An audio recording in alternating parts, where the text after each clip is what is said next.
sœur détourna le visage du verre et s'effondra furieuse au milieu du salon. Tout le monde se figea. C'est alors que mon frère surgit de nulle part, la rage gravée sur son visage, prêt à déclencher le chaos. Quand je suis arrivée chez la famille pour la fête du Nouvel An, l'air de convivialité flottait déjà dans la maison, musique forte, rires épars dans le grand salon, ombre qui dansait sous la lumière vacillante des guirlandes clignotantes. Mais quelque chose clochait, une tension subtile que je ne percevrais que plus tard.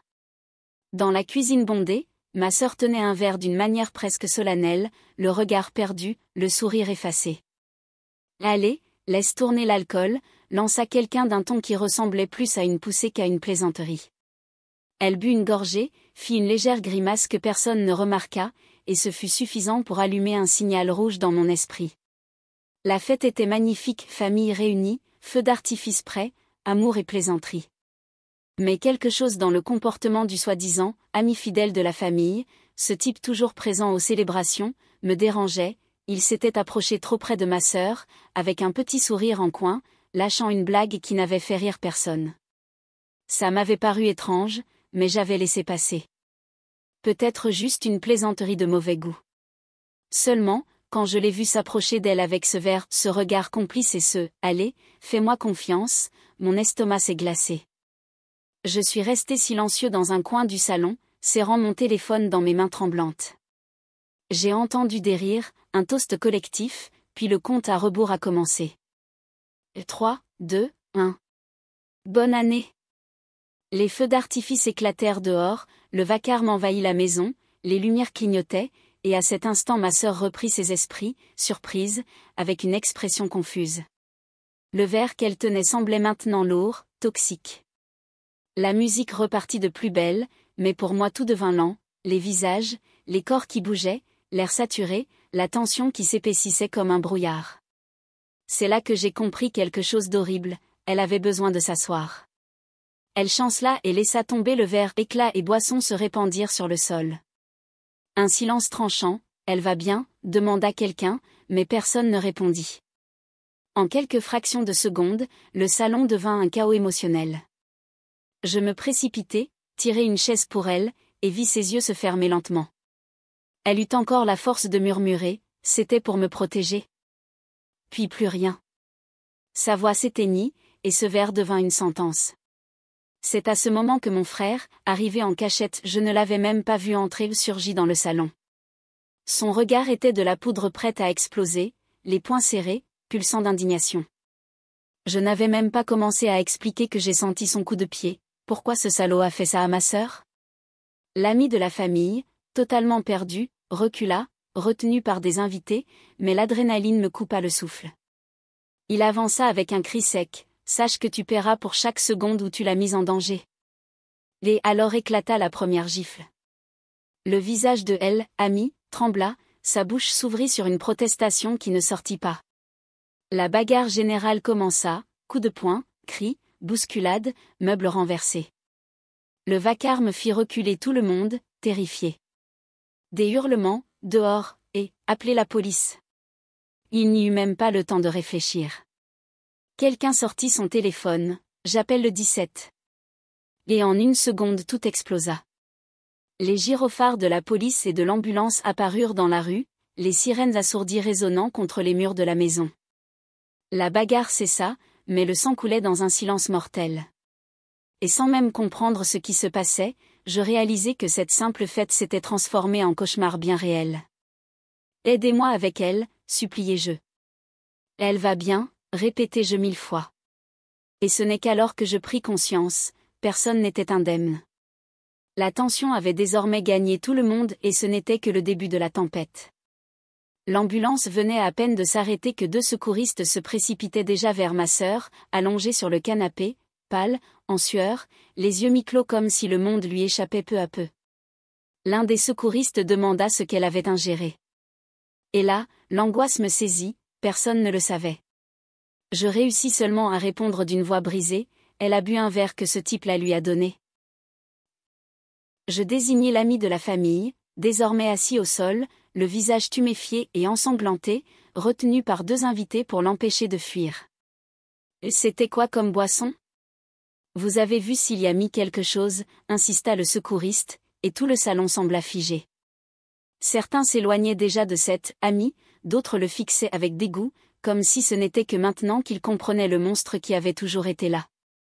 Un autre garçon, Marcos, un cousin éloigné qui parlait rarement, lâcha une bombe. Moi, je l'ai vu tripoter son verre, oui. Je croyais que c'était des glaçons, je sais pas. Mais maintenant ça s'explique. À cet instant, mon frère dut être retenu de nouveau, car il tenta de lui sauter dessus une seconde fois. Tu voulais quoi, ordure? Qu'as-tu mis dans son verre? Sa voix n'était que douleur mêlée de haine. Les secouristes ordonnèrent à tout le monde de s'écarter, prirent les constantes vitales de ma sœur et préparèrent la civière. Alors qu'on l'emmenait, je vis ma mère à genoux à côté d'elle, ne sachant pas si elle devait pleurer ou hurler. Qu'est-ce que c'est que ça, mon Dieu? Quelle malédiction s'est abattue sur cette maison, répétait-elle. Et moi, je ne pouvais que fixer le sol, incapable de comprendre comment une fête destinée à célébrer la nouvelle année s'était transformée en une scène digne d'un film policier. Dehors, les voitures de police avaient déjà encerclé le quartier. Les voisins espionnaient derrière leurs fenêtres, d'autres filmaient déjà avec leur téléphone. Et le pire, le soi-disant ami de la famille, jouait les victimes. C'est un malentendu. Je voulais juste qu'elle se détende, elle était stressée. Je jure, je n'ai rien mis de mauvais. Disait-il, la bouche en sang, tordue, cherchant à se justifier devant les policiers. Mais alors Marcos, ce cousin dont personne n'attendait jamais rien, s'approcha des agents et dit, « Si vous voulez, il y a la caméra du Porsche. » Elle a tout filmé.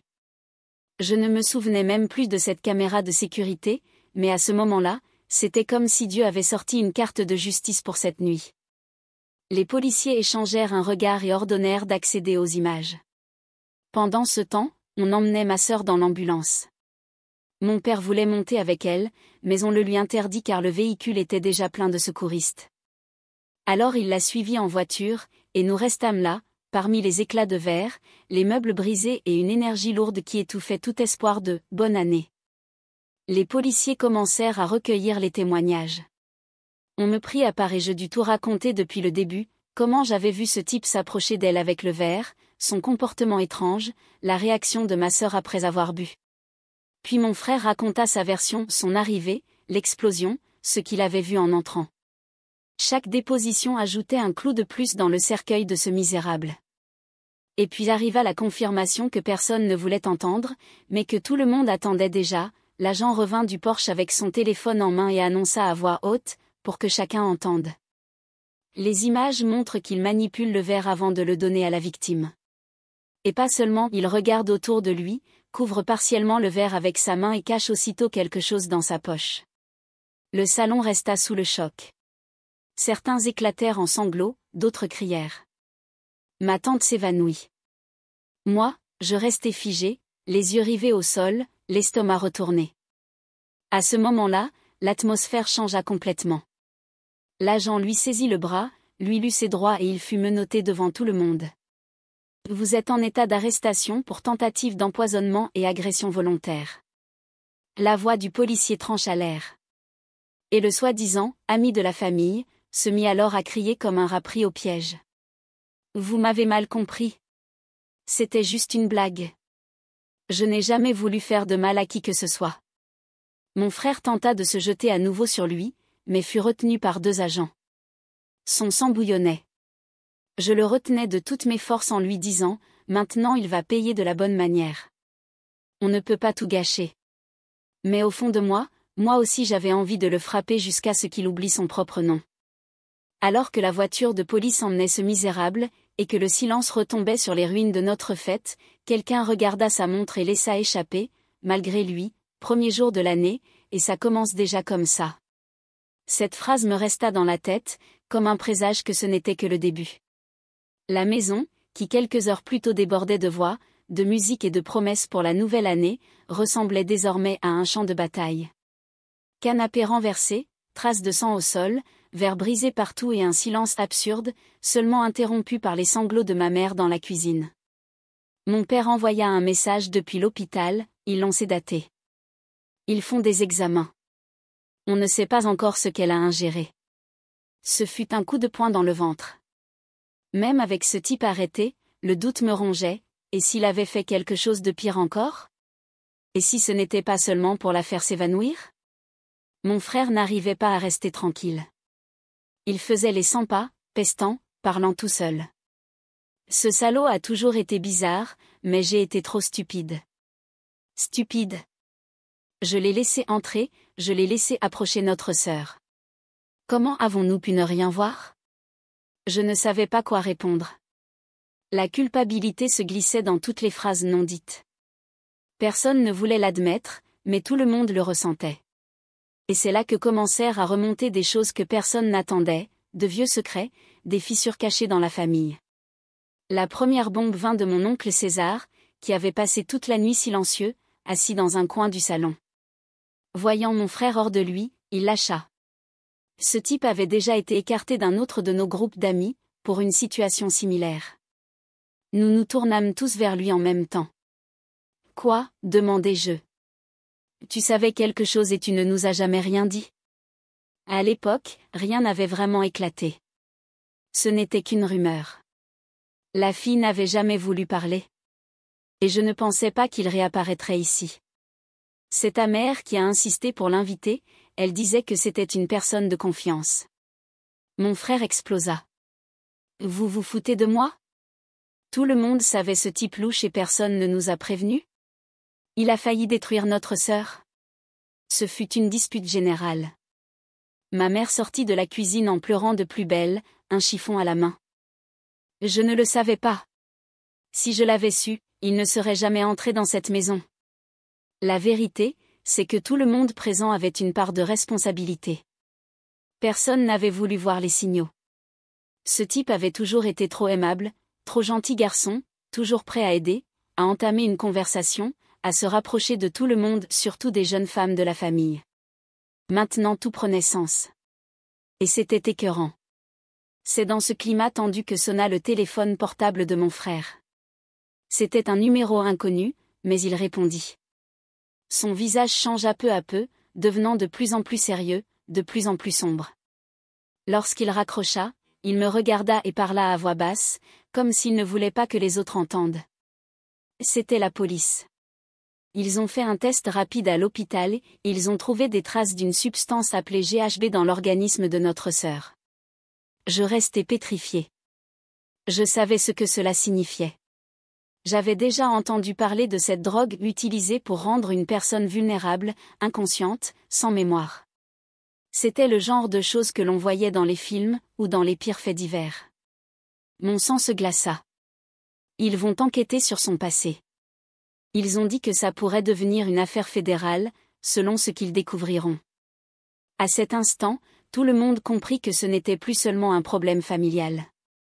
C'était devenu bien plus grave. Un crime sérieux.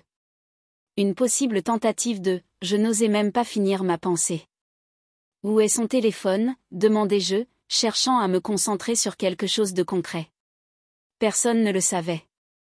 Nous commençâmes à fouiller parmi les débris de la fête et nous retrouvâmes le portable de ma sœur sous le canapé, l'écran brisé. J'ouvris ses messages, ses dernières photos, ses stories sauvegardées.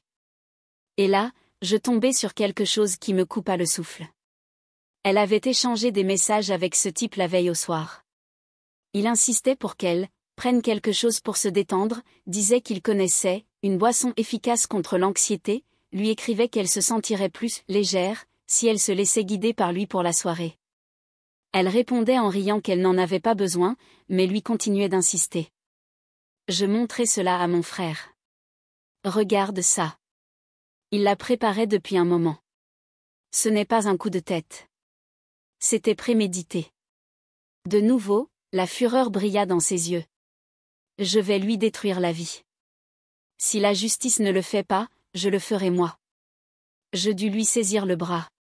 On est déjà allé beaucoup trop loin, frère. Il est en prison. C'est maintenant à la police de s'en charger. Si on fait une bêtise maintenant, ce sont nous qui serons ruinés. Le jour se leva sans que personne n'ait dormi. Les feux d'artifice de minuit semblaient remonter à des siècles. À ce moment-là, la nouvelle année n'était qu'un fardeau sur les épaules d'une famille en ruine. La police promit de poursuivre l'enquête, l'hôpital annonça qu'il enverrait des mises à jour sur l'état de ma sœur, et nous ne pouvions qu'attendre. Mais quelque chose me disait que ce soi-disant ami de la famille n'était pas le seul à avoir des secrets à cacher. Le passé de cette maison allait commencer à hurler. Et l'année ne faisait que commencer. Le lendemain matin arriva avec une clarté cruelle. Le soleil frappait les fenêtres comme s'il voulait à tout prix illuminer une maison plongée dans la honte, la colère et le remords. La femme de ménage, qui venait toujours le 1er janvier pour aider à ranger les restes de la fête, fut congédiée avant même de franchir la porte. Aujourd'hui n'est pas un jour de ménage. Aujourd'hui, c'est le jour d'affronter la saleté que nous avons laissé grandir pendant des années sans nous en rendre compte, dit mon père d'une voix brisée. Ma sœur restait à l'hôpital, sédatée, sous surveillance.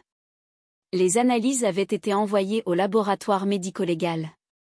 Moi, je ne cessais de fixer mon téléphone, attendant une mise à jour de la part des médecins ou de la police. Mais ce qui arriva en premier fut le pire type de notification, une vidéo. Quelqu'un avait filmé la bagarre de la veille et l'avait mise sur les réseaux sociaux. Elle devenait virale à toute vitesse. Le titre était sensationnaliste, le nouvel an finit en bagarre après une tentative d'empoisonnement. La vidéo montrait mon frère se jetant sur ce type, la confusion, les cris, l'arrivée de la police. L'atmosphère de chaos était évidente. Dans les commentaires, certains justifiaient l'agression, disant que ce n'était rien comparé à ce qu'il avait tenté de faire, tandis que d'autres parlaient déjà de « justice expéditive ». Je montrai la vidéo à mon frère. Il resta silencieux quelques secondes, puis dit « S'il me condamne, je ne regretterai rien. Je le referai. » Et en pire. L'affaire prit une autre tournure lorsque nous reçûmes un appel du détective chargé du dossier. Il demanda que nous nous rendions au commissariat le lendemain matin pour de nouvelles dépositions désormais basées sur les messages retrouvés et les images de vidéosurveillance. Il voulait aussi discuter du passé de l'accusé. Nous avons trouvé des plaintes déposées contre lui dans 2 États différents. Mais aucune n'a abouti faute de preuves. Dans les 2 cas, il s'agissait de femmes retrouvées inconscientes lors de fêtes. La voix du détective était froide, méthodique. Mais ce qu'il disait me donnait la nausée. Nous avions accueilli un prédateur, nous l'avions serré dans nos bras aux fêtes, servi à boire, ri avec lui. Et il avait toujours été là, à l'affût. C'est dans ce climat que tomba la bombe la plus lourde, alors que nous fouillions parmi les affaires de ma sœur, cherchant à mettre un peu d'ordre dans sa chambre, nous découvrîmes un journal. Un de ces petits carnets simples, à la couverture fleurie, aux pages jaunies par le temps. J'hésitai un instant avant de l'ouvrir, mais mon frère avait déjà commencé à le feuilleter. Les premières pages étaient inoffensives, des confidences sur l'université, des insécurités, des petits béguins. Mais vers le milieu, les ombres apparurent. Il y a un type qui se présente toujours aux fêtes. Il me fixe trop, me touche l'épaule sans raison, essaie toujours de me faire boire quelque chose qu'il a apporté lui-même. Je me sens envahie, mais je ne sais pas comment le dire sans paraître excessive. À chaque page, l'image de « l'ami de la famille » devenait plus monstrueuse. Elle racontait qu'elle avait déjà essayé d'en parler à notre mère, mais qu'elle avait été interrompue, ou qu'on avait fait semblant de rien en changeant de sujet. Peut-être que je deviens paranoïaque ? Mais mon instinct hurle, il n'est pas digne de confiance. Là, c'était l'alerte. Ça criait. Et personne ne l'avait écouté. Mon frère jeta le journal au sol et traversa la maison. On aurait pu éviter ça. On a échoué avec elle. Ma mère, qui entendait depuis le couloir, s'effondra. Elle a essayé de me le dire, une fois, en voiture. Mais j'ai cru que c'était juste une de ces paranoïas de jeune. J'ai fait taire ma fille, mon Dieu. J'ai fait taire ma fille. Elle s'écroula la même, serrée contre le mur du couloir.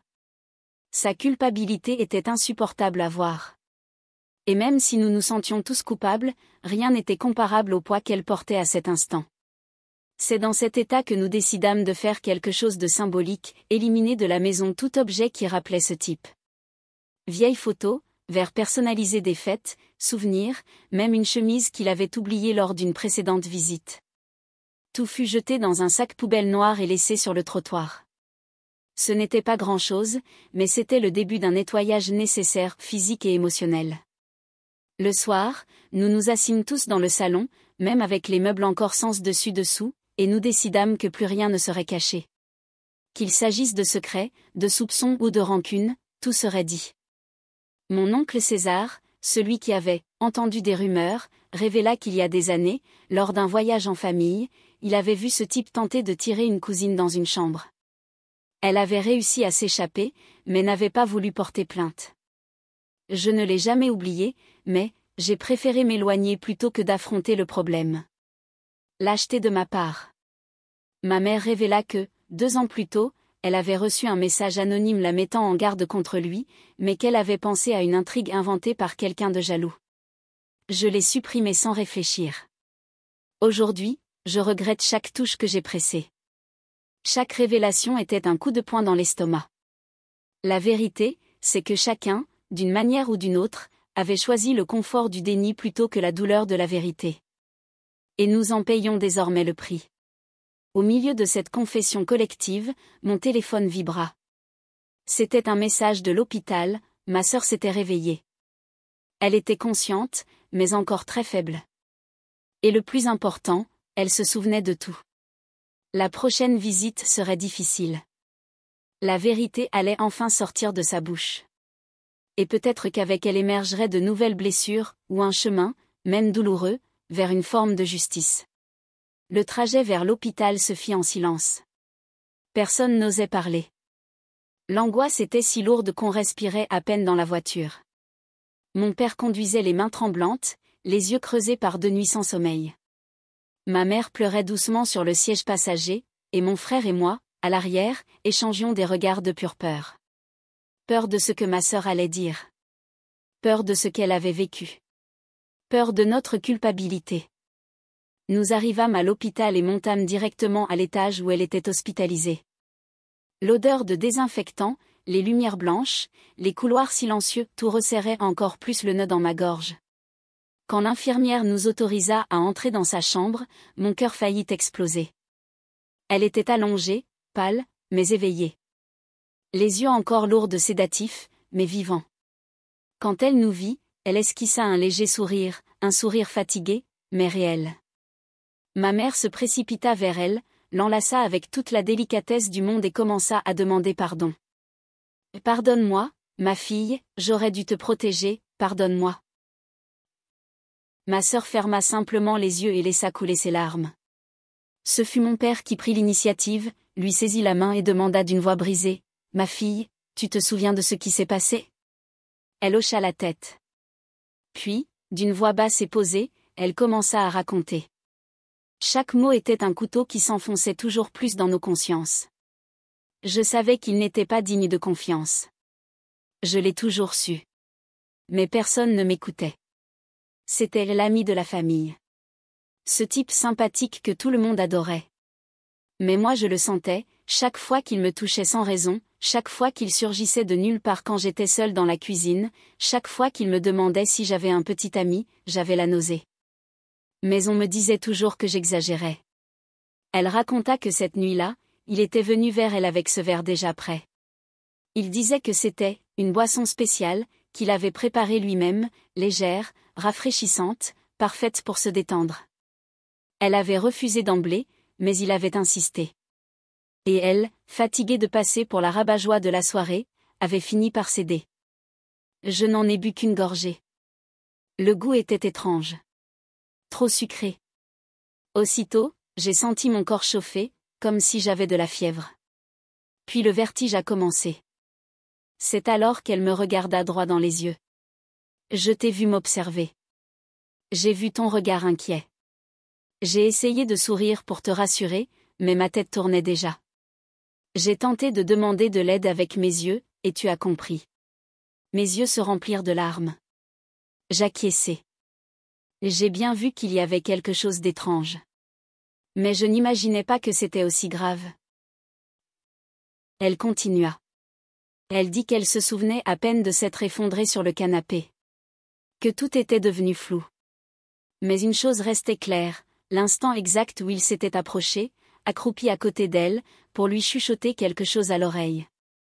Il m'a dit, « Détends-toi, tout va bien, bientôt tu te sentiras mieux. » C'est là qu'elle avait essayé de crier, mais sa bouche ne répondait plus. Et puis tout s'était éteint. L'infirmière entra alors dans la chambre, apportant de l'eau et interrompant cette atmosphère pesante. Mais le regard de ma sœur restait fixe. Elle voulait finir de raconter. Et il y avait encore autre chose. J'ai toujours eu de la méfiance envers lui parce que, une fois, quand j'avais environ 16 ans. C'était à une fête de Noël. Il m'a trouvée seule sur la véranda, et il a essayé de m'embrasser. La chambre se figea.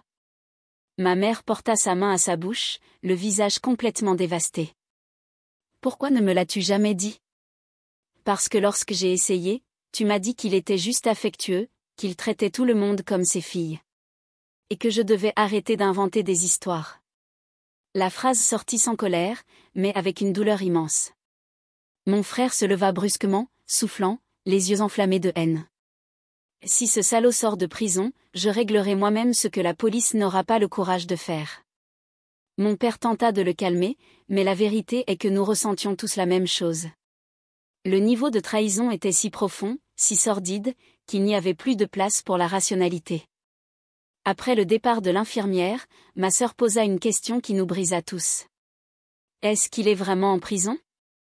Est-ce qu'il paiera ? » Je répondis avec ce que nous savions, que oui, il avait été arrêté en flagrant délit, que la vidéo, les images de la caméra, les examens et même le journal seraient des preuves suffisantes. Qu'il serait inculpé pour tentative d'empoisonnement, harcèlement et peut-être davantage, selon ce que révélerait l'enquête. Elle ferma les yeux et inspira profondément. « Alors ça va. Maintenant, je peux dormir. » Nous restâmes encore un peu avec elle, jusqu'à ce que les médecins nous demandent de sortir. Elle avait besoin de repos. En sortant de l'hôpital, mon frère s'arrêta net sur le trottoir. « Nous devons rendre ça public. Ça ne peut pas rester une affaire de famille. Combien d'autres filles ont déjà vécu des choses similaires ? Combien ont été discréditées comme elle ? » Je le regardais et hochai la tête. Pour la première fois, il ne s'agissait plus seulement de notre sœur. Il s'agissait de toutes celles qu'on avait réduites au silence par des « gentils garçons » que personne n'avait voulu voir comme une menace. Mais nous ne savions pas que, dans l'ombre du dossier, la défense de l'agresseur se mettait déjà en marche. Et que leur prochain coup serait de tenter de salir le nom de ma sœur et celui de toute notre famille, pour sauver la face de ce monstre. 2 jours après la visite à l'hôpital, ce qui n'était déjà qu'un cauchemar se transforma en guerre déclarée. Je me réveillai avec mon téléphone qui vibrait sans cesse. Des messages d'amis, de connaissances, de personnes avec qui je n'avais pas parlé depuis des années. Tous envoyaient le même lien, un article sensationnaliste sur un site des informations locales avec ce titre en lettres capitales. Une famille accuse injustement un ami de longue date après une confusion au Nouvel An. Le sang me monta immédiatement à la tête. Je cliquai sur le lien et tombai sur un article écœurant, manipulateur, plein de déformations. Il affirmait que l'accusé était un jeune travailleur, respecté dans la communauté, avec un passé de bonnes actions, et que la prétendue victime avait consommé de l'alcool de son plein gré. Le pire ? Un passage où l'on affirmait que la jeune femme avait déjà montré des comportements instables à d'autres occasions, selon des sources proches de la famille. C'était incroyable. Ils essayaient de renverser la situation. Ils présentaient ma sœur comme une déséquilibrée, et nous comme une famille hystérique qui aurait fabriqué un récit pour couvrir un malentendu. Je courus dans le salon. Mon frère était déjà assis sur le canapé, l'ordinateur portable ouvert, les yeux rouges de colère. « Regarde ça. Ils ont lancé l'attaque. » Son avocat a donné une interview. Il a dit que tout était une erreur d'interprétation et que la vidéo avait été montée de manière tendancieuse. Ces fils de pute veulent lui redorer l'image en salissant la nôtre. Ma mère apparut dans le couloir, tremblante. Il parle de notre fille comme si elle était une menteuse. Comme si elle avait tout inventé. Mon père essayait de garder son calme, mais il était visiblement secoué. C'est une tactique de la défense. Ils savent que les preuves sont solides. Leur seule chance, c'est de discréditer la victime.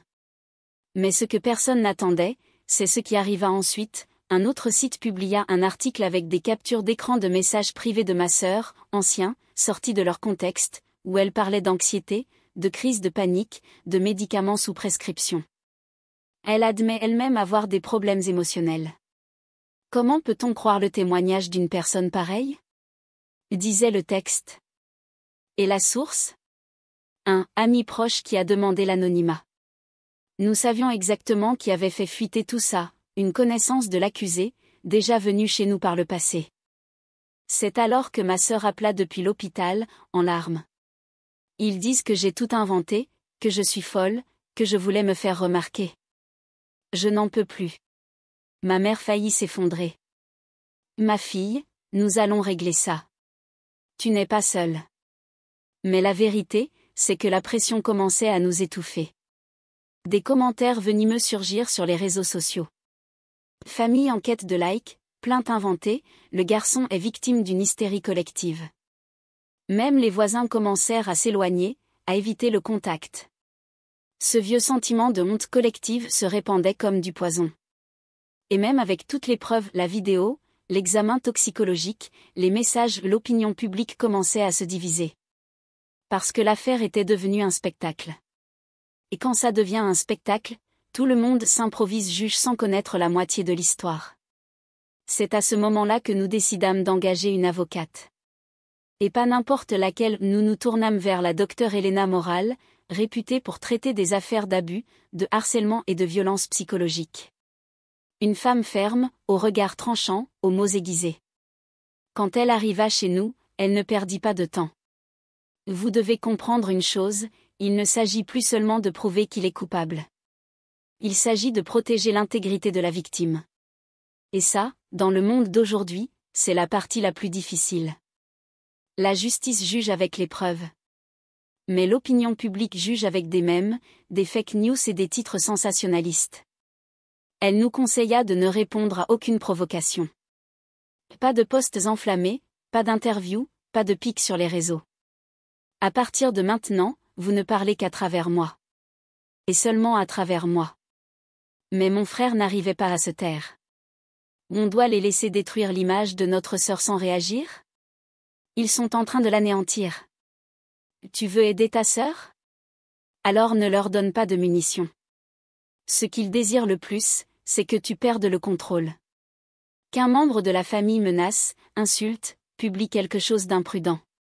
Parce qu'alors ils s'en serviront devant le tribunal. C'était difficile de se retenir. Chaque nouvelle publiée était un coup de poignard. Mais la docteure Moral agit vite, elle déposa le journal comme preuve, annexa les captures d'écran des messages de l'accusé, fit appel pour interdire que le nom de ma sœur soit cité dans la presse, et informa les procureurs de la stratégie diffamatoire évidente. Entre-temps, l'affaire avait gagné un nouveau surnom dans les médias, Nouvelle en toxique. Une étiquette malheureuse qui réduisait le traumatisme de ma sœur à un titre accrocheur. Et pour empirer les choses, l'avocat de la défense commença à diffuser une nouvelle version. Ce n'était qu'une dispute de couple mal résolue. Ils se connaissaient mieux qu'ils ne veulent l'admettre. Il y avait des sentiments en jeu. Ce fut la goutte d'eau qui fit déborder le vase. Ma sœur n'avait jamais eu de relation avec ce type. Elle n'était jamais sortie avec lui. Elle lui parlait à peine. Mais il suffisait d'une phrase mal tournée pour semer le doute dans les esprits les plus faibles. À la fin de cette semaine-là, nous reçûmes une notification officielle, l'audience préliminaire était fixée. Le juge déciderait si l'accusé resterait en détention ou s'il comparaîtrait en liberté jusqu'au procès. La docteure Moral nous regarda droit dans les yeux avec fermeté. Cette audience donnera le ton de toute l'affaire. S'il sort d'ici libre, il s'en servira comme d'un bouclier. S'il reste en détention, il utilisera tout ce qu'il a. Vous devez vous préparer. Pas seulement au tribunal. Mais aussi à ce qui viendra après. La guerre, désormais, était celle de la justice. Mais aussi celle de la vérité. Et la vérité, malheureusement, doit souvent être défendue avec les ongles, avec les dents et avec des avocats prêts à marcher en enfer. L'audience préliminaire fut fixée à un vendredi matin. Le ciel était gris, lourd, comme s'il savait ce qui nous attendait. Nous arrivâmes tôt au tribunal, tous vêtus sobrement, essayant de cacher notre nervosité. Ma sœur avait été conseillée par la docteure Elena de ne pas venir, c'était une étape technique, sans déposition de la victime, et elle était encore trop fragile émotionnellement. Mais ma mère insista pour y aller. Je veux regarder ce salaud en face quand il entrera. L'endroit ressemblait à un théâtre macabre. Des avocats entraient et sortaient, des familles tendues dans les couloirs, des policiers pour la sécurité. Et de l'autre côté du hall, lui. L'homme qui avait détruit notre paix. Il entra menotté, mais la tête haute, avec cet air de fausse tranquillité. Derrière lui, sa mère. Oui, sa mère était là, une dame à l'allure de quelqu'un qui n'avait jamais entendu un nom de sa vie. Avec elle, un petit groupe, mais bruyant, d'amis et de proches convaincus de l'injustice subie par lui. L'une des femmes, qui semblait être une cousine, cria à haute voix. Tout ça n'est qu'un montage. Ici, c'est la jalousie qui parle. Mon frère se leva brusquement, mais la docteure Morale lui saisit le bras avec fermeté.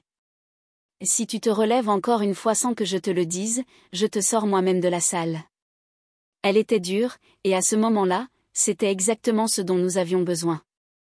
Lorsque le juge entra dans la salle, le silence fut immédiat.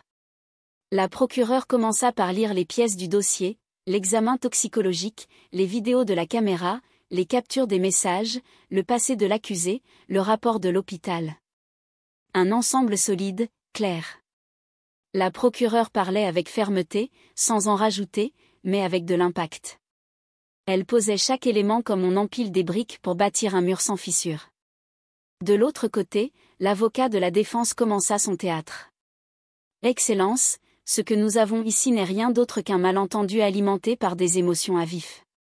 Mon client, citoyen intègre, sans casier judiciaire, s'est vu entraîné dans une confusion née d'une hystérie collective et d'une consommation excessive d'alcool de la part de la prétendue victime. La manière dont il prononçait « prétendue victime » donnait envie de lui sauter à la gorge. Il continua, « Nous avons des témoins qui affirment que la jeune femme souriait, plaisantait avec l'accusé avant le prétendu incident. Il existe des doutes sur la véracité de la séquence des faits.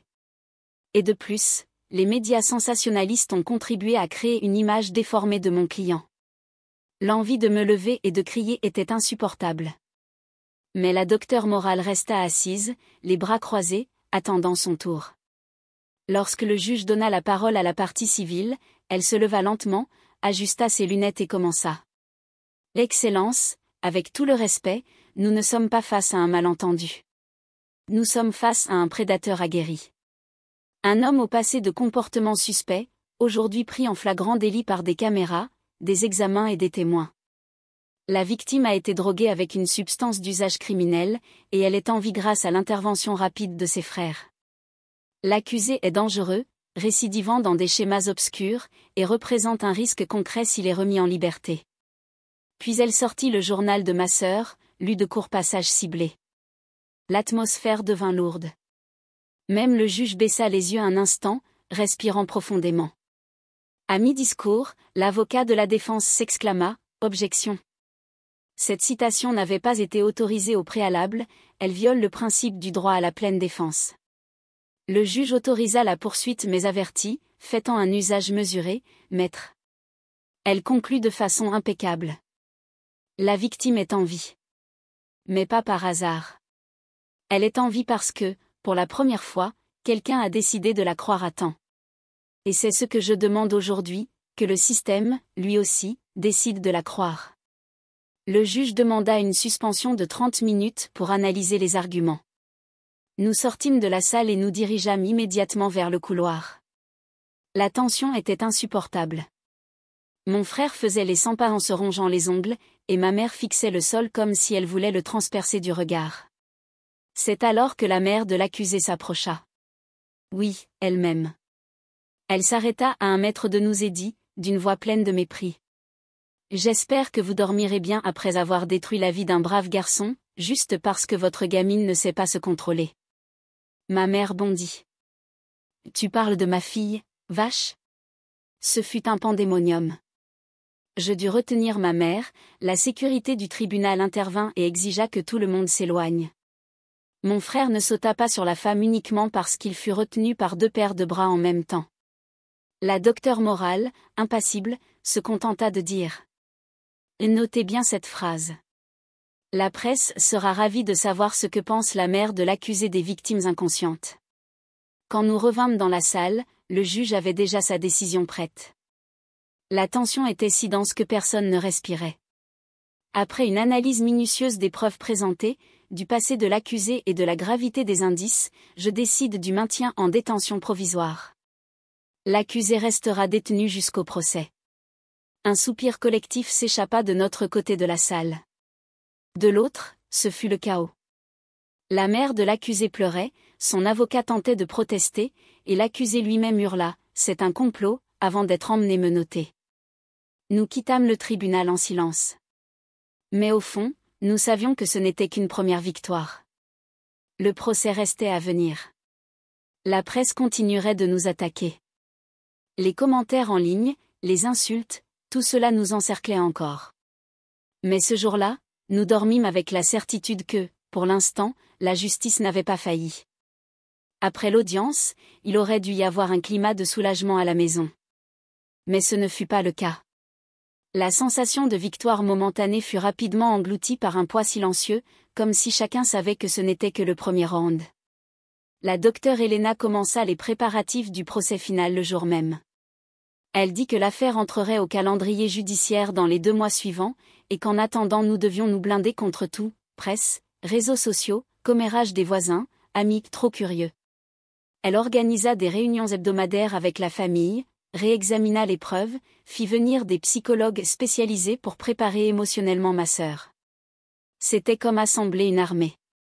Sauf que, dans la maison, commencèrent à apparaître des fissures inattendues. Le premier signe vint de mon père.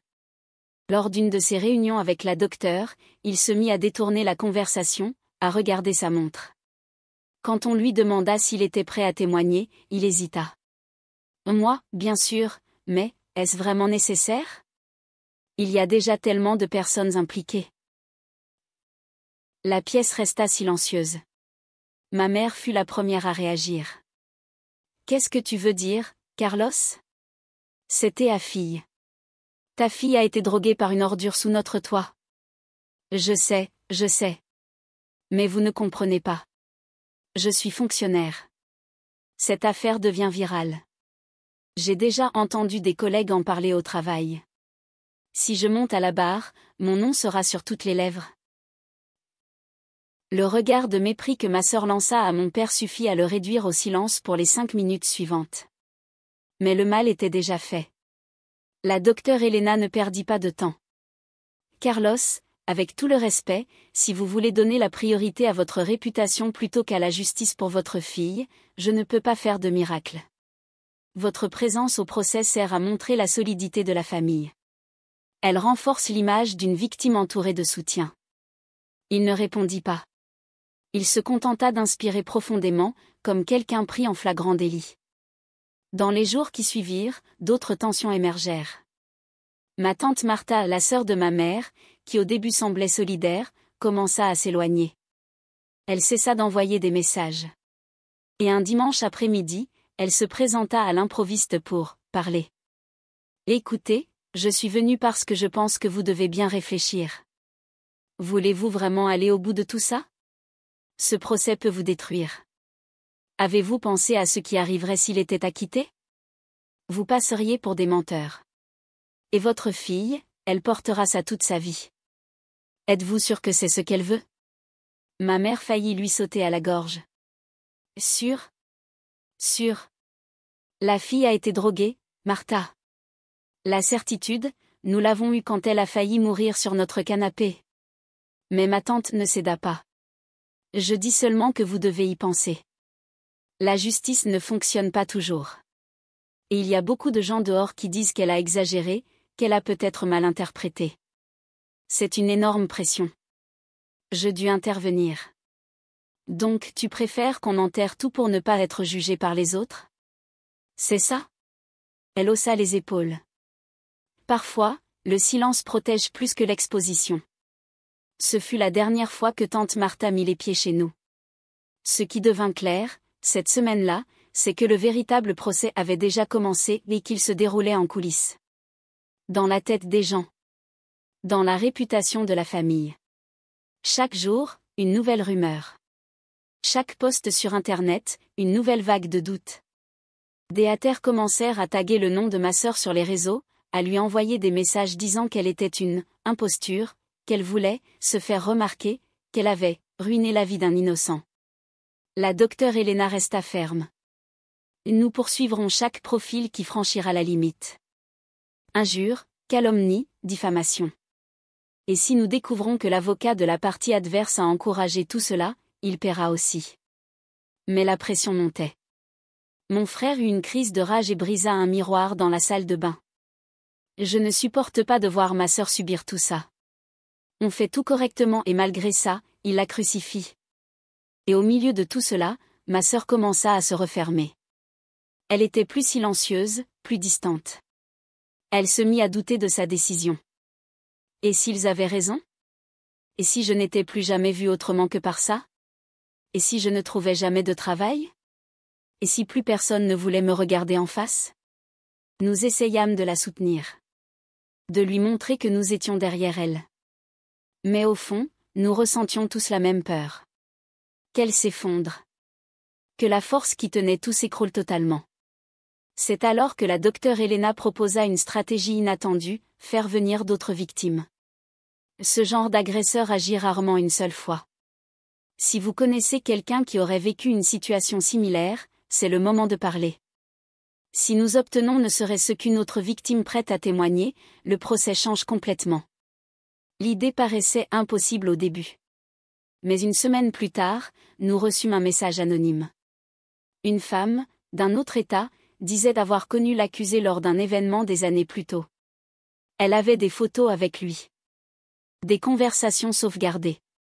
Et elle décrivait un épisode presque identique, boisson offerte par lui, malaise, trop de mémoire. Ma sœur, en apprenant le message, pleura. Alors je n'étais pas la seule. Ce n'était pas de la paranoïa. Cette femme accepta de parler avec la docteure morale. Et après quelques jours, elle confirma, elle témoignerait comme témoin. Le procès avait désormais une nouvelle lumière. Une nouvelle force. Mais l'avocat de la défense réagit aussitôt. Et avec un coup bas, il commença à répandre des rumeurs selon lesquelles la nouvelle témoin avait été payée par notre famille. Témoin fabriqué, disaient les blogs. Une chaîne YouTube alla jusqu'à publier une vidéo intitulée « Est-il possible que la victime originale monte un cirque judiciaire ?» La guerre des versions s'intensifia. Et tout laissait penser que, le jour du procès, la salle d'audience se transformerait en champ de mine. Mais nous avions déjà fait notre choix, nous ne reculerions pas. Aussi douloureux que ce fut, aussi cher que cela nous coûte, la vérité devait tenir bon. Il restait 2 semaines avant le procès. La pression était déjà insupportable. Ma sœur était suivie régulièrement par un psychologue. La docteure Elena organisait tout avec une froideur chirurgicale, et nous, en famille, essayions de maintenir une routine minimale au milieu du chaos. Mais personne ne dormait vraiment. Personne ne mangeait en paix. La maison ressemblait à une cocotte minute prête à exploser. C'est dans ce climat qu'une bombe éclata là où on s'y attendait le moins. La docteure Elena nous convoqua en urgence dans son cabinet. J'ai reçu une notification du parquet. L'un des documents envoyés comme preuve a été égaré. Et pire encore, quelqu'un a tenté d'accéder au dossier médical de votre fille sans autorisation. Mon cœur s'emballa. Comment ça, égaré? Quel document? Elle répondit sèchement. Le rapport original de l'hôpital avec l'examen toxicologique. Le plus important. Mon frère bondit de sa chaise. Tu te fous de moi? Calme-toi, dit la docteure. J'ai des copies. Ils ne réussiront pas à faire tomber l'affaire avec ça. Mais le problème, ce n'est pas la perte du document. C'est la tentative de sabotage. Ce n'était pas une erreur technique. Quelqu'un de l'intérieur l'a fait. À cet instant, mon estomac se retourna. Nous commençâmes à relier les points. Qui pouvait avoir accès aux documents? Qui savait où ils se trouvaient? Qui fréquentait notre maison, connaissait les stratégies de la défense et avait des raisons ou le courage de faire quelque chose d'aussi sale. La liste était courte. Et malheureusement, tous appartenaient à notre propre famille. Mon père était de plus en plus distant. Il rentrait tard, évitait les conversations, vivait le portable collé à la main. Depuis l'audience préliminaire, il était devenu un fantôme à la maison. Ma mère niait toute possibilité de trahison. C'est son père. Il ne ferait jamais ça. Mais quelque chose clochait. Ce fut Marcos, ce cousin silencieux qui avait, dès le début, dénoncé le comportement étrange de l'accusé, qui nous apporta la vérité. Un jour, il se présenta chez nous, pâle, nerveux, et demanda à parler en privé avec moi et mon frère. Je dois vous dire quelque chose. La semaine dernière, j'étais chez l'oncle Carlos, je l'aidais avec un problème d'ordinateur. Il est sorti pour répondre au téléphone, et j'ai vu qu'il échangeait des messages avec l'avocat de la défense. Le monde s'arrêta. « Tu en es sûr ?» demanda mon frère, le sang bouillonnant. J'ai vu le nom de l'avocat en haut de l'écran. Et j'ai aperçu des extraits de la conversation. Il écrivait des choses comme « Je ne peux pas compromettre mon image, mes supérieurs me mettent la pression, j'essaierai d'atténuer l'affaire. » Et l'avocat répondait « Nous avons besoin d'une faille. Si tu as accès à un document, préviens-nous. » Mon frère resta silencieux quelques secondes. Puis il frappa le mur de toutes ses forces et sortit de la pièce.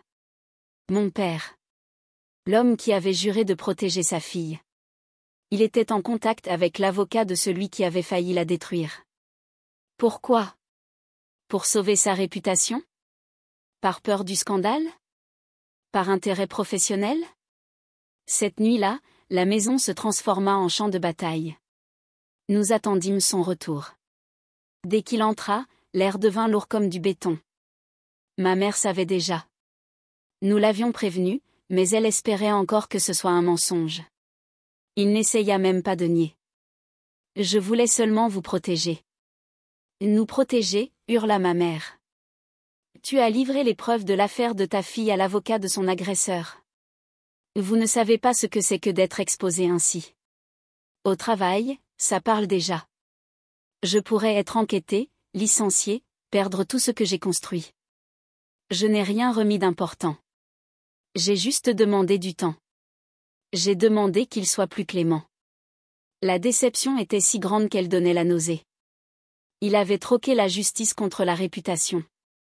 Il avait vendu la dignité de sa fille contre le silence institutionnel. Ma sœur entendit tout depuis sa chambre. Elle ne dit pas un mot. Elle pleura seulement. La docteure Elena fut immédiatement informée. Ne vous inquiétez pas. Nous retirons son nom de la liste des témoins et demandons des mesures de protection sur les pièces. Il n'aura plus accès à rien. Mais le mal était déjà fait. L'homme qui devait être à ses côtés traitait avec l'ennemi. Et maintenant, en plus d'affronter un vrai procès, ma sœur devait supporter l'abandon le plus cruel, la trahison de son propre père. Dans les jours suivants, le silence régna. Mon père alla dormir à l'hôtel. Il dit qu'il avait besoin d'espace. Personne ne le chercha. Mais les conséquences ne s'arrêtèrent pas là. L'affaire du sabotage fuit dans la presse. Quelqu'un, probablement du camp de la défense, diffusa que la propre famille de la victime était divisée sur le procès. Une émission télévisée sensationnaliste fit un reportage affirmant que il y a des conflits internes et peut-être des mensonges en jeu. C'était tout ce dont l'avocat de l'accusé avait besoin, planter le doute. Mais cette fois, la docteure Elena n'hésita pas. Elle convoqua une conférence de presse. Elle lut un communiqué direct et ferme, aux côtés de ma mère, de mon frère, de ma sœur et de moi. Oui, il y a eu une tentative de sabotage. Oui, elle est venue de quelqu'un de proche. Et oui, cela rend tout encore plus douloureux. Mais c'est précisément pour cela que nous continuons. Parce que même avec la trahison, la manipulation et la pression, la vérité résiste. La victime résiste. Et elle sera entendue. La conférence fut un choc. Elle changea la donne. Les commentaires commencèrent à se renverser. Ceux qui doutaient auparavant disaient désormais: si même le père a essayé d'étouffer l'affaire, alors l'histoire est bien trop vraie. Ma sœur retrouva des forces. Pour la première fois, elle dit.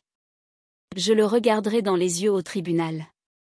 Il saura que je ne suis plus la gamine effrayée d'avant. Le procès approchait. Et désormais, plus que jamais, c'était une véritable guerre. Mais la vérité, enfin, avait une armée. Le tribunal était encerclé par des journalistes dès 7 heures du matin.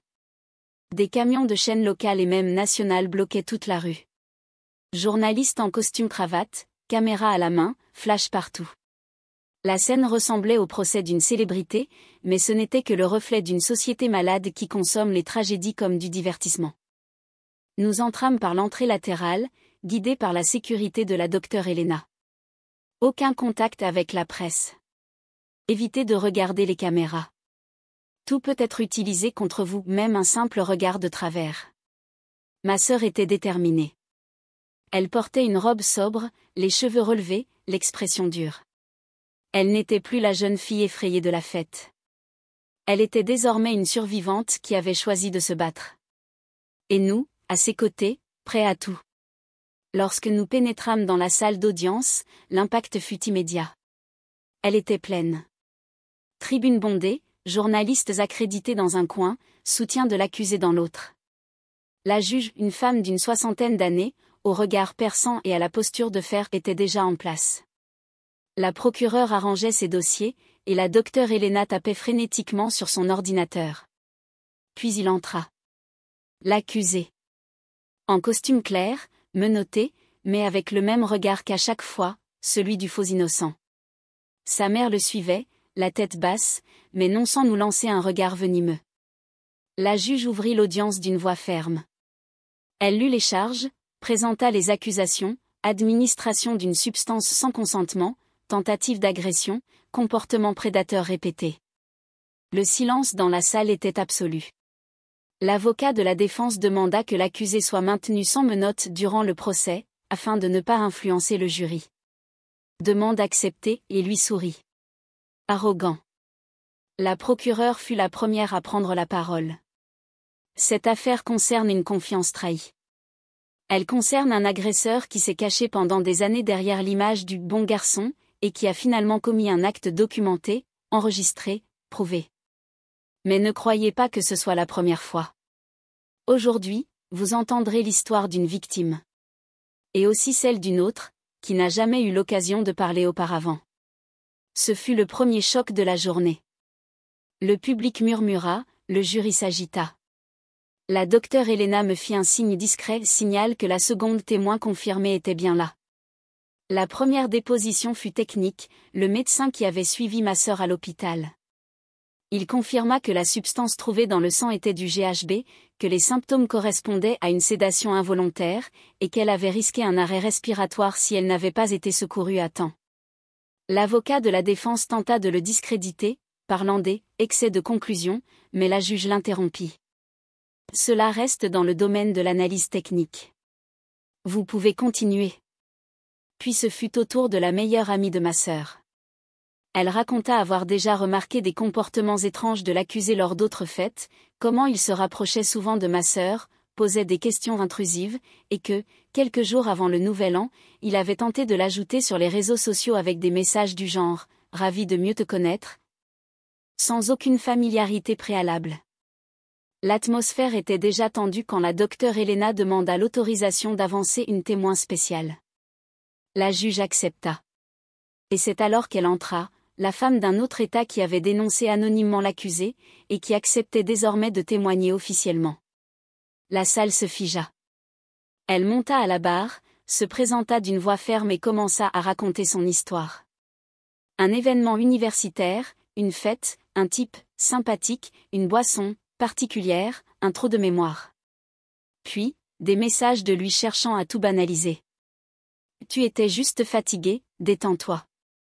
Personne n'a rien vu. C'était juste une frayeur. La procureure projeta les captures des anciens messages et les photos d'eux ensemble. Tout concordait. Même schéma. Même comportement. L'avocat de la défense tenta à plusieurs reprises d'interrompre. Ceci est sans rapport avec le cas actuel, il s'agit d'une autre juridiction, d'un autre contexte. Mais la juge le fit taire fermement. Nous parlons d'un schéma comportemental. C'est recevable. La témoin conclut par une phrase qui fit trembler la salle. À l'époque, je suis restée silencieuse. Parce que je n'avais pas de preuves.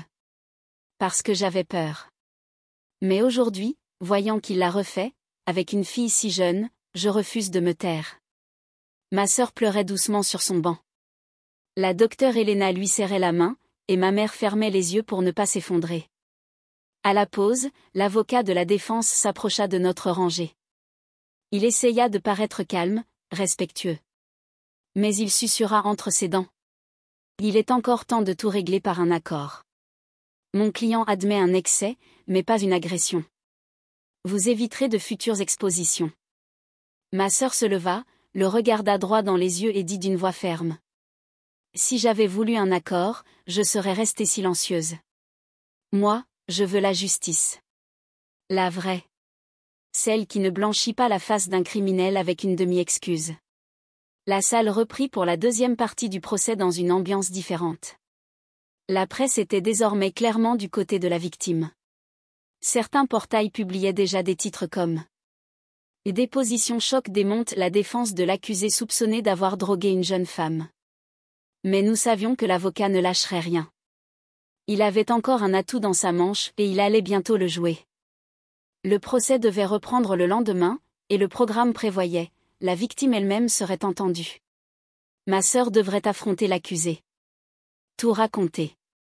Entendre les provocations de la défense. Et tenir bon. Mais elle était prête. Et cette fois, à trembler, ce serait lui. Le deuxième jour du procès, l'atmosphère était différente. La salle était encore plus bondée. Les places réservées à la presse étaient désormais pleines, et dehors, des manifestants commençaient à se rassembler avec des pancartes. Certains soutenaient ma sœur, d'autres incroyablement défendaient le droit de l'accusé à un procès équitable. Il y a toujours ceux qui préfèrent douter de la victime plutôt que d'accepter que le monstre puisse être quelqu'un de familier. Ma sœur arriva tôt, escortée par l'équipe de la docteure Elena. Visage ferme, corps droit, mais ses yeux trahissaient le poids du moment. Elle allait devoir revivre tout cela, dans les moindres détails, devant des étrangers, et pire encore, devant lui. La juge ouvrit la session et annonça. Aujourd'hui, nous entendrons la déposition de la victime. Nous demandons un respect absolu et le silence dans la salle. Ma sœur fut appelée à la barre. La salle se figea. Elle inspira profondément, regarda la juge et commença. Je m'appelle Amanda, j'ai 23 ans. Et le 31 décembre, chez mes parents, j'ai été victime d'un crime. Sa voix tremblait dans les premiers mots, mais gagna vite en force. Elle raconta comment l'accusé s'était approché d'elle au fil des années, toujours caché derrière l'image de l'ami de la famille. Comment il gagnait la confiance de tous, mais la faisait toujours se sentir mal à l'aise. Elle parla des fêtes précédentes, des contacts non désirés, des blagues intrusives que personne ne prenait au sérieux. Puis elle arriva à la nuit du Nouvel An. Le verre était déjà prêt. Il a dit que c'était une boisson spéciale qu'il avait préparée lui-même. Quand j'ai bu, tout a commencé à tourner. Je me souviens de son regard. De sa voix qui disait « Détends-toi ». Je me souviens d'avoir essayé de crier, mais je n'y arrivais pas.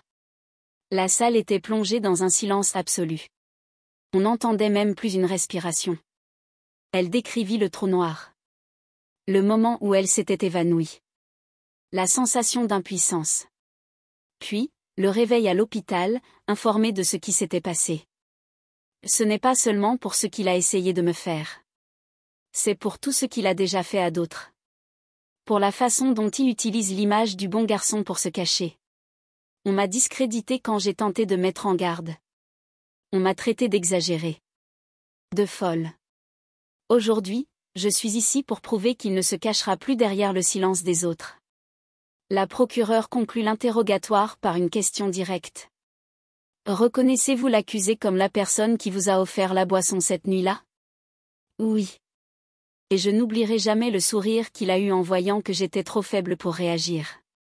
La juge demanda une courte pause avant l'interrogatoire de la défense. Au retour, commença la partie la plus difficile. L'avocat de l'accusé se leva, ajusta sa cravate et s'approcha de la barre avec cette insupportable arrogance. Mademoiselle Amanda, vous avez dit soupçonner mon client depuis des années. Pourquoi, alors, avoir continué à participer à des événements où il serait présent? Ma sœur inspira profondément. Parce qu'il était l'ami de ma famille. Je n'étais pas la seule à ignorer les signaux. Tout le monde pensait que j'exagérais. Mais vous n'avez jamais communiqué formellement aucune de ces impressions avant le 31 décembre? Non. Parce que je pensais que personne ne me croirait. Et apparemment, j'avais raison. L'avocat sourit en coin. Il essayait de faire croire qu'elle se contredisait, comme si son silence était la preuve qu'il n'y avait pas de menace. Dans les jours précédant la fête, vous avez échangé des messages avec mon client. Dans l'un d'eux, vous écrivez « J'ai besoin de me détendre, je deviens folle avec cette fin d'année ». Cela n'indiquait-il pas une prédisposition à consommer quelque chose pour soulager le stress? La docteure Helena se leva immédiatement. Objection, votre honneur. La question suggère un consentement basé sur une interprétation subjective. La victime a déjà déclaré ne pas savoir ce qu'il y avait dans le verre. La juge acquiesça. Accepté. Reformulé. L'avocat tenta une autre stratégie, il chercha à peindre ma sœur comme émotionnellement instable. Il cita l'usage de médicaments contre l'anxiété, montra une capture d'écran d'un message où elle disait être épuisée de la vie et insinua que peut-être son malaise cette nuit-là était auto-induit. C'est alors que ma sœur brisa le protocole. Elle regarda droit l'avocat et dit, sans élever la voix, mais avec la fermeté de quelqu'un qui porte la vérité dans ses os. Avoir de l'anxiété ne donne à personne le droit de me droguer. Prendre des médicaments ne rend pas mon corps public. Et si vous pensez qu'un message privé invalide ma douleur, alors vous exercez le mauvais métier. La salle explosa en murmures. La juge demanda le silence, mais c'était trop tard, la vérité avait déjà traversé toutes les oreilles. L'avocat resta sans voix. Il tenta de conclure avec une dernière question. Êtes-vous absolument certaine que votre malaise n'a pas été le résultat d'un mélange d'alcool avec vos propres médicaments? Ma sœur répondit simplement. Je suis absolument certaine qu'il voulait m'effacer. Et que vous essayez de m'effacer maintenant, d'une autre manière. Mais je suis là. Debout. Et je parle pour moi et pour toutes celles que vous avez tenté de faire taire. Le tribunal entier resta silencieux quelques secondes. Un silence lourd. Profond.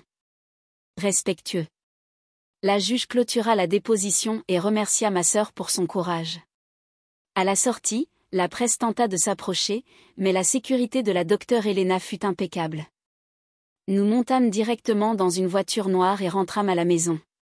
Pendant le trajet, ma sœur s'effondra. Elle pleura comme jamais. Mais ce n'était plus un cri de peur.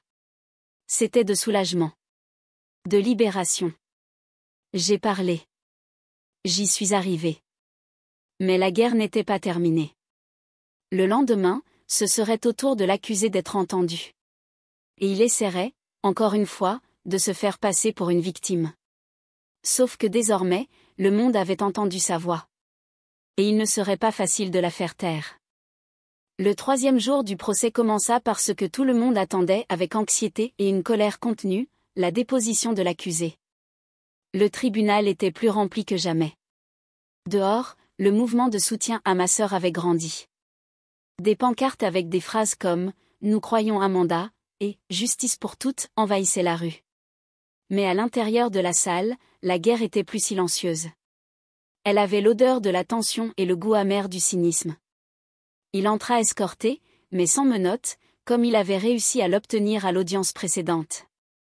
En costume sombre, barbe faite, expression étudiée de repentir. Un véritable théâtre ambulant. La juge ouvrit l'interrogatoire. L'accusé sera entendu en ce moment. Il répondra d'abord à la procureure, puis à la défense. Que ce soit clair, toute tentative d'éluder les questions sera considérée comme une obstruction. L'accusé s'assit, croisa les mains, inspira profondément et commença. Votre honneur, membre du jury, je voudrais commencer en disant que je n'ai jamais voulu faire de mal à qui que ce soit. Encore moins à Amanda. Je l'ai toujours traitée comme une petite sœur. J'ai toujours été présent aux fêtes de famille, aux réunions, tout le monde me connaît. Je suis celui qui aide, qui nettoie, qui apporte à boire, qui anime l'ambiance. » Sa voix tremblait, mais c'était manifestement calculé. Ses poses dramatiques, ce regard pseudo-humble, une mise en scène digne d'un mauvais soap-opéra. Cette nuit-là a été confuse pour tout le monde. Oui, j'ai apporté une boisson différente, quelque chose que j'avais découvert lors d'un voyage, naturel, avec des ingrédients légers. Rien d'illégal. Amanda était stressée. Je voulais seulement l'aider. Quand elle s'est sentie mal, je suis moi-même allée voir ce qui se passait. J'ai été choquée en voyant la confusion. Mais je n'ai jamais cherché à lui faire du mal. La procureure s'approcha, le regard de prédatrice. Elle commença à poser des questions rapides. « Confirmez-vous avoir remis le verre directement à la victime ? » ?»« Oui. » Mais elle l'a accepté sans problème. « Saviez-vous que le mélange que vous aviez apporté contenait des substances non autorisées par la FDA ? » ?»« Moi, je n'en avais aucune idée. Je l'ai acheté sur un site qui disait que c'était naturel. » Relaxant. « Alors pourquoi avoir couvert le verre avec votre main en sortant de la cuisine ? » Les caméras montrent clairement ce geste. Moi, je crois que c'était un réflexe. Il y avait beaucoup de monde qui passait. Je ne voulais pas le renverser. Le jury commençait à échanger des regards. À chaque question, il se contredisait davantage. À chaque réponse, il creusait sa propre tombe. Puis la procureure lâcha la bombe, elle projeta à l'écran une conversation retrouvée dans son téléphone cachée dans une application déguisée en calculatrice. C'était un échange avec un ami, 2 semaines avant la fête. Le texte disait : « Elle est coriace, mais avec le bon verre elle devient un petit gâteau. Je prépare la recette. » Toute la salle se figea. Sa mère baissa la tête. L'avocat de la défense tenta d'intervenir, affirmant que le contenu était sujet à interprétation. La juge trancha. Le texte est clair. Le contexte est établi. Il balbutia, essaya de rire nerveusement. Et c'était une blague de mec, votre honneur, des paroles de bar, des bêtises. La procureure l'attaqua. Des blagues de bar sur le fait de droguer des femmes ? C'est ça que vous appelez une plaisanterie ? Il se tut. Et ce silence parlait plus que n'importe quelle réponse. Mais le pire restait à venir. Lors de l'interrogatoire par sa propre défense, l'avocat tenta un coup désespéré. Il essaya de soutenir l'absurde théorie selon laquelle Amanda et l'accusé auraient eu une relation secrète. Il montra de vieux screenshots totalement sortis de leur contexte de stories où les deux apparaissaient dans le même environnement. Voyez, ici ils sourient ensemble.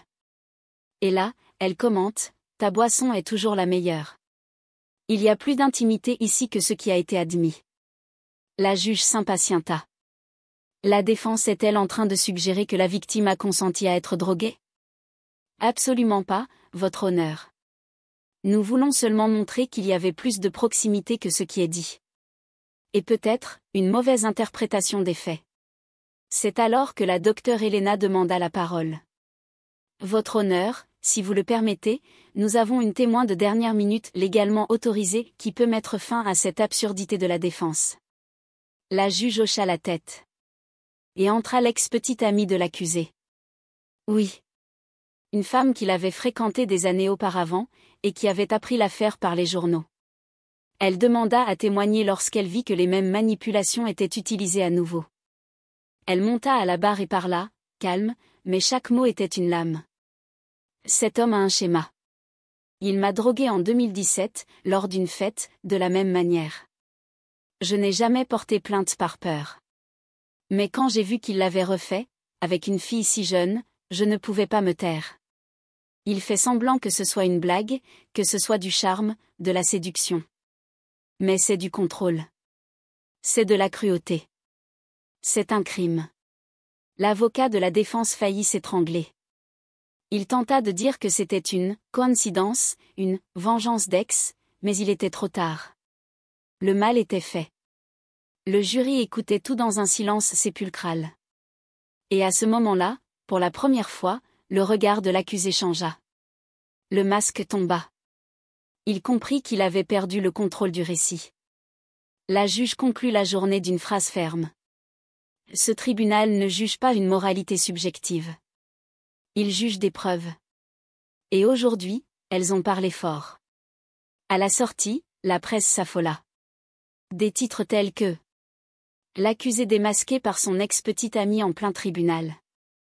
Les mensonges démolis au 3e jour du procès d'Amanda.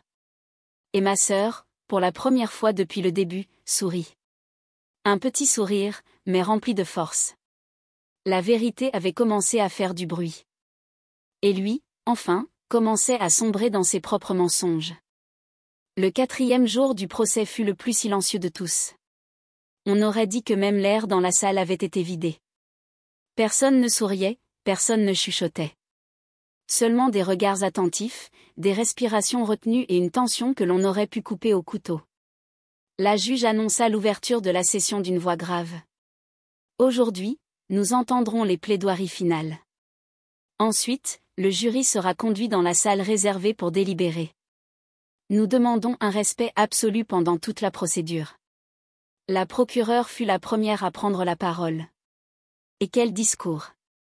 Elle commença à marcher lentement devant le jury, les mains derrière le dos, avec la posture de quelqu'un qui n'a pas besoin d'élever la voix pour se faire entendre. Ces derniers jours, vous avez vu des preuves concrètes, entendu des témoins bouleversés, écouté des récits qui se répètent selon des schémas inquiétants. Ce n'est pas un cas isolé. C'est le portrait fidèle d'un prédateur qui se cache derrière la confiance des autres. Elle montra des extraits de messages, rappela les dépositions des 2 victimes et ajouta. Personne ici n'accuse par vengeance. Il demande justice. Et la justice ne se fait pas avec des suppositions. Elle se fait avec des preuves et nous en avons en abondance. Puis elle avança à quelques pas de l'accusé, sans le regarder directement, dit. Cet homme n'est pas assis ici par malchance. Il est là parce qu'il a commis un crime. Un acte lâche. Et il a compté sur le silence pendant des années. Mais aujourd'hui, la vérité a parlé plus fort. Elle conclut par une phrase sèche. Que ce jury ait le courage de faire ce que de nombreux proches, amis et institutions n'ont pas fait, dire que c'est un crime. Et qu'il ne sera plus toléré. La salle resta muette. L'impact de ces paroles était indéniable. Puis l'avocat de la défense se leva précipitamment. Il savait qu'il était acculé.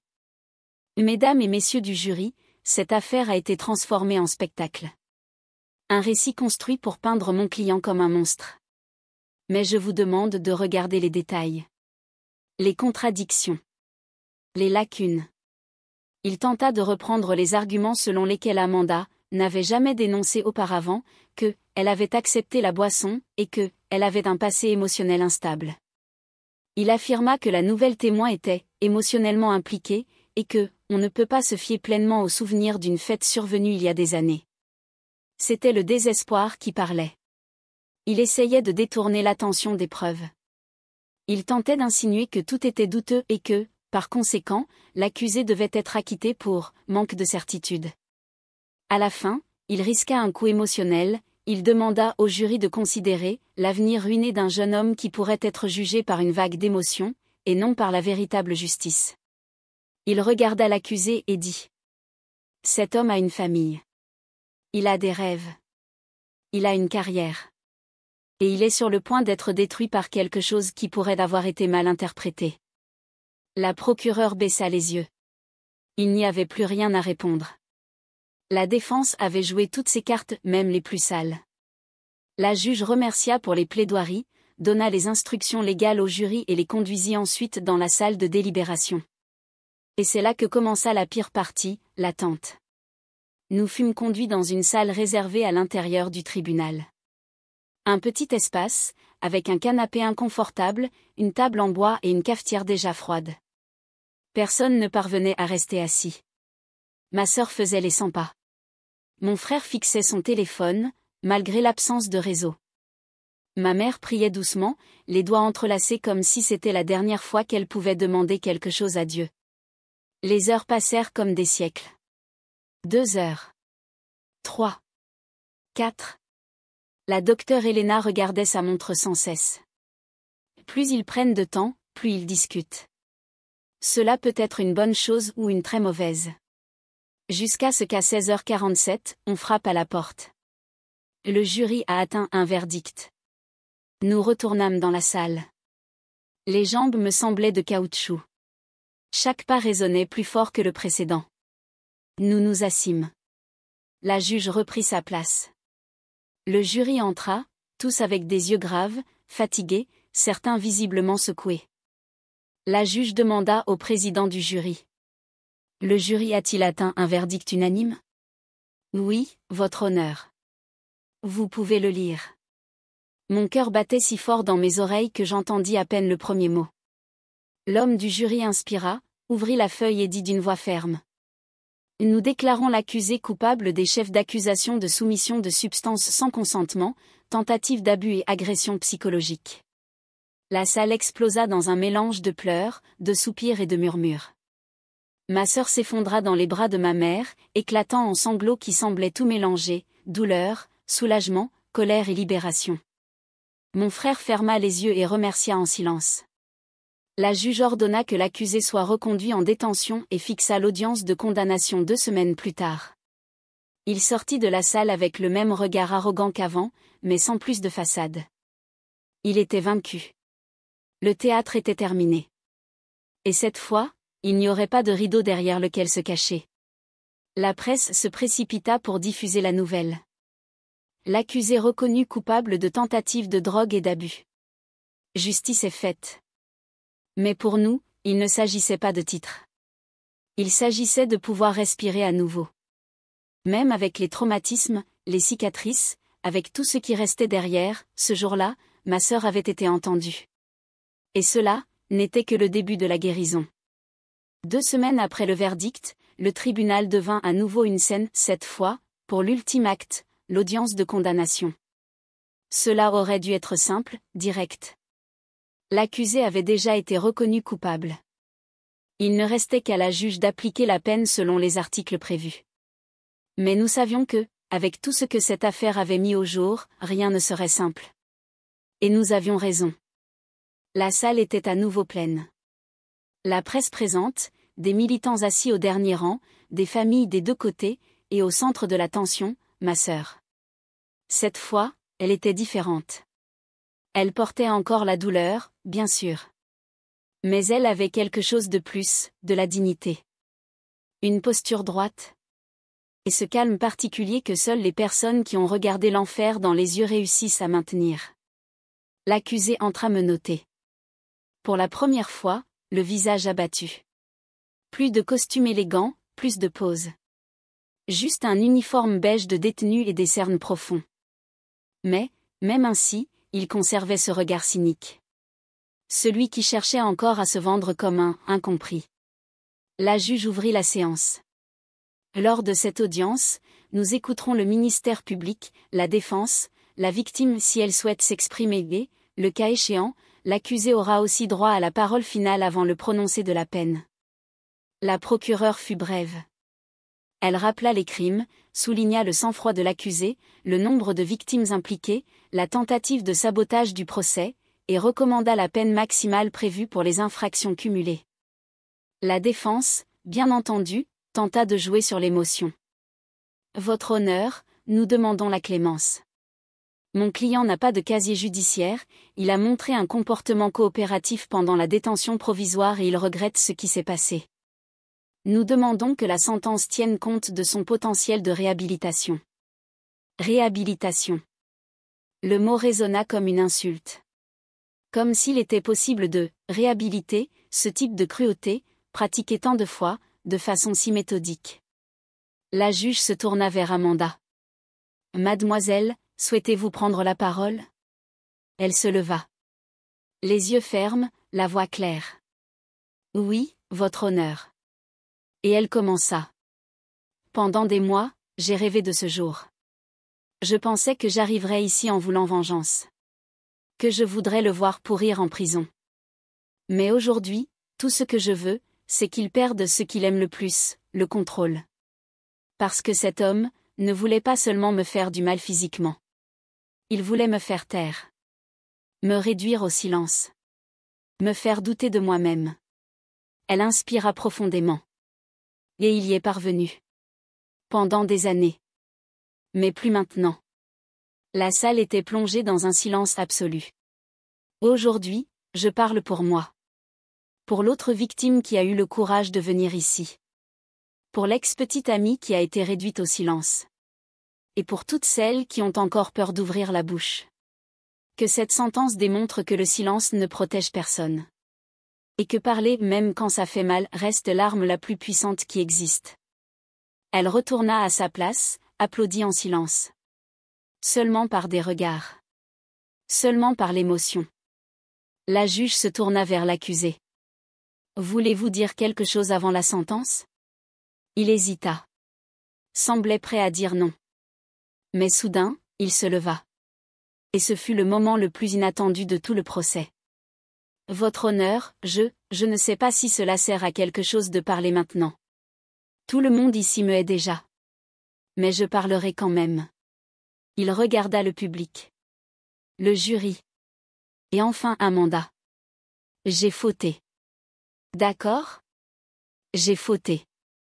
Mais, pas comme ils disent. Je ne suis pas un monstre.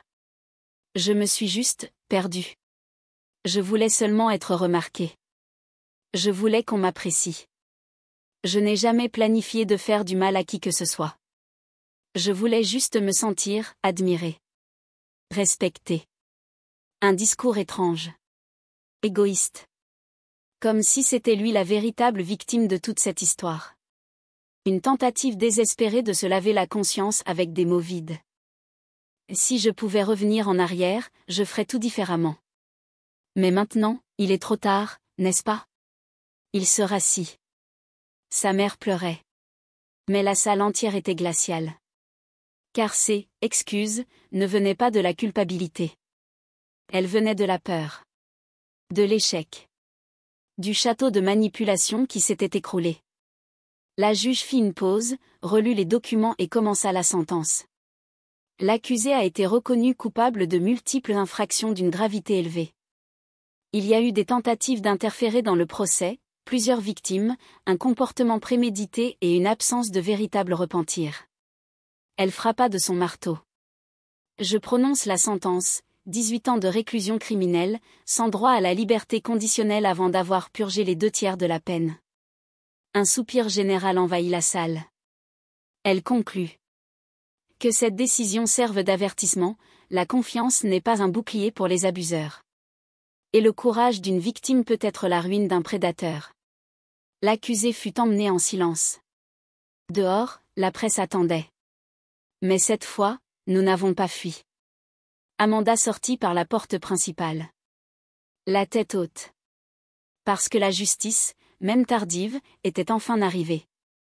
La sentence ne fut que la fin officielle d'un procès judiciaire. Mais la véritable bataille, celle émotionnelle, psychologique, silencieuse, continua encore longtemps. Les jours suivants furent étranges. La maison était plus calme, mais aussi plus vide. Non pas parce qu'il manquait des personnes, mais parce que les masques étaient tombés.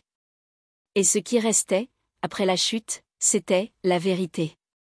Dure, brute, sans filtre. Mon père ne revint pas. Après que sa trahison avait été révélée pendant le procès, il demanda un congé au travail, disparut des réseaux sociaux et s'installa dans un petit appartement dans une autre ville. Il tenta de contacter Amanda par message, mais elle ne répondit même pas. Elle me dit. Je pardonne. Mais je n'ai plus confiance. Et la vie commune sans confiance, ce n'est que du théâtre. Et elle avait raison. Ma mère, en revanche, se transforma. Elle accepta la faute du silence passé, mais ne se cacha pas derrière. Elle commença à fréquenter des groupes de soutien pour mères de victimes, à étudier les traumatismes, à participer à des rencontres et des conférences. Elle devint une militante. La femme qui autrefois demandait le silence pour éviter le scandale, était désormais celle qui criait le plus fort. Amanda, eh bien, Amanda renaissait. Il fallut du temps. Il y eut des jours où elle ne sortait presque jamais de sa chambre. Des nuits où elle se réveillait en hurlant, en sueur. Des semaines où elle pensait qu'elle ne serait plus jamais vue comme une personne normale. Mais elle se reconstruisit. Pièce par pièce. Elle fit une thérapie, déménagea dans une autre ville, obtint une bourse en psychologie. Elle voulait comprendre l'esprit de personnes comme l'homme qui l'avait blessée, et apprendre à aider d'autres comme elle. Elle reçut le soutien de milliers de femmes sur Internet. Des personnes qui avaient suivi le procès, qui connaissaient son histoire, qui s'identifiaient à sa douleur et à sa force. Cela devint un carburant. Je ne veux pas être rappelée comme une victime. Je veux être rappelée comme la survivante qui a aidé d'autres à ne pas devenir des statistiques. Mon frère se rapprocha d'elle comme jamais auparavant. Entre eux naquit une nouvelle relation, de complicité absolue. Il disait avoir une dette éternelle envers elle. Et elle répondait, « Tu m'as sauvé cette nuit-là. » Il n'y a pas de dette. Seulement de l'amour. La docteure Elena devint presque un membre de la famille. Même après la fin du procès, elle continua à aider Amanda dans d'autres démarches. Et lors de l'une de ces rencontres, elle lui suggéra d'écrire tout cela dans un livre. Un récit. Un cri transformé en page. Amanda accepta. Le livre sortira l'an prochain. Titre provisoire, Le verre que je n'ai pas demandé. Impactant. Honnête. Courageux. Et l'accusé? Eh bien, il purge sa peine. Sans droit à une libération conditionnelle, pour l'instant. Il tenta de faire appel avec un autre avocat, mais n'arriva à rien. Le nouveau juge maintint tout tel quel, 18 ans. Sans discussion. Sa mère apparut une fois sur les réseaux sociaux, disant que la vie de son fils avait été ruinée par des excès. Elle reçut une vague de critiques et disparut d'Internet. Notre famille, malgré les cicatrices, est aujourd'hui plus vraie. Nous avons appris de la façon la plus douloureuse que la confiance n'est pas une faveur, c'est une responsabilité. Que tous ceux qui sourient ne sont pas des amis. Et que la pire trahison est celle déguisée en bienveillance. Mais, surtout, nous avons appris que le silence ne protège jamais ceux qui ont besoin d'être entendus. Aujourd'hui, Amanda marche avec des cicatrices que personne ne voit. Mais aussi avec une force que personne ne peut nier. Elle a gagné. Nous avons gagné. Mais le plus important, beaucoup d'autres ont trouvé désormais le courage de se battre. Commentaire Madame Reddit. Cette histoire est bouleversante, mais aussi nécessaire. Elle montre comment le silence et le déni au sein même de la famille peuvent ouvrir la voie à des prédateurs qui se cachent derrière le masque des « gentils garçons ». Le parcours d'Amanda, de la peur au courage, de la douleur à la voix levée devant le tribunal, est un portrait puissant de résistance. Le procès n'était pas seulement contre un criminel, mais contre tout un système qui discrédite les victimes et tente de les réduire au silence. Au final, la condamnation n'efface pas le traumatisme, mais elle prouve que la vérité peut survivre même aux plus grandes tentatives de manipulation. C'est un message de force non seulement pour Amanda, mais pour toutes les femmes qui ont déjà été réduites au silence.